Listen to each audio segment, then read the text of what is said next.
Hello friends, এর আগের ভিডিওতে আমি তোমাদের জানিয়েছি যে আমি দীঘা গিয়েছিলাম এবং সেখানে হোটেলে এন্ট্রি অবধি আমি তোমাদেরকে দেখিয়েছি।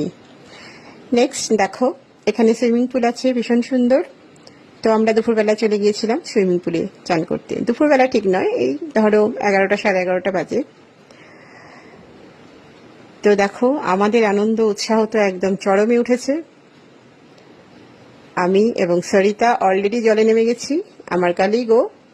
আর মিঠুকে তোমরা দেখতেই পাচ্ছ, ও কিন্তু আমাদের ভিডিও করে দিচ্ছে এবং ক্যামেরাম্যান হিসেবে ও সুন্দর ভূমিকা পালন করেছে। তো জলে নেমে তো সাংঘাতিক আনন্দ করেছি, নানান পোজে আমরা ছবি তুলেছি।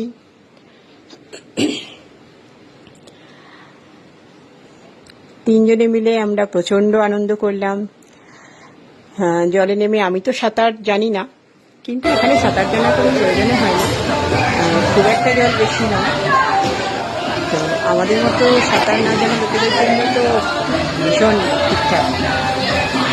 তো আমি কিন্তু ভীষণ মজা করে চান করেছি।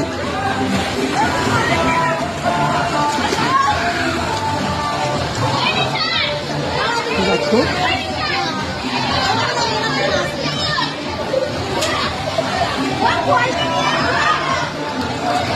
শরীরটা তো জল ছেড়ে উঠতেই চাইছে না।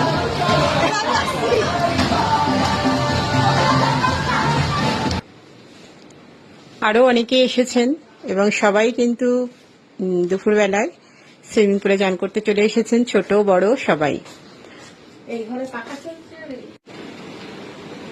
তো আমরা অনেকক্ষণ ধরেই আমরা চান করেছি, প্রায় 2 ঘন্টার ওপর। খুব মজা করেছি, জল খুব সুন্দর পরিষ্কার জল আর প্রচুর মানুষ।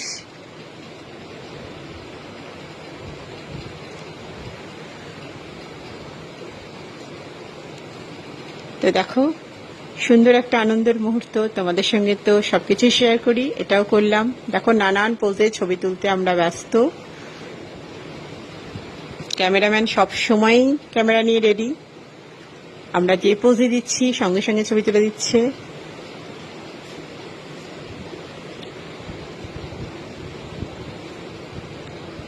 আনন্দ করব বলেই আমরা চলে এসেছি। এরপর চান টান সেরে আমরা লাঞ্চ করতে বসে গেলাম। আমাদের লাঞ্চে খুব সুন্দর মেনু ছিল, ভাত, ডাল, আলু ভাজা, ডিম কষা, কাতলা মাছের কালিয়া, এইসব। তো লাঞ্চটা করে নিলাম, তারপর দুপুরে একটু রেস্টও নিয়ে নিলাম আমরা। বিকেলে 4টে সাড়ে 4টে নাগাদ আমরা বেরিয়ে পড়লাম জগন্নাথ দেবের মন্দিরের উদ্দেশ্যে।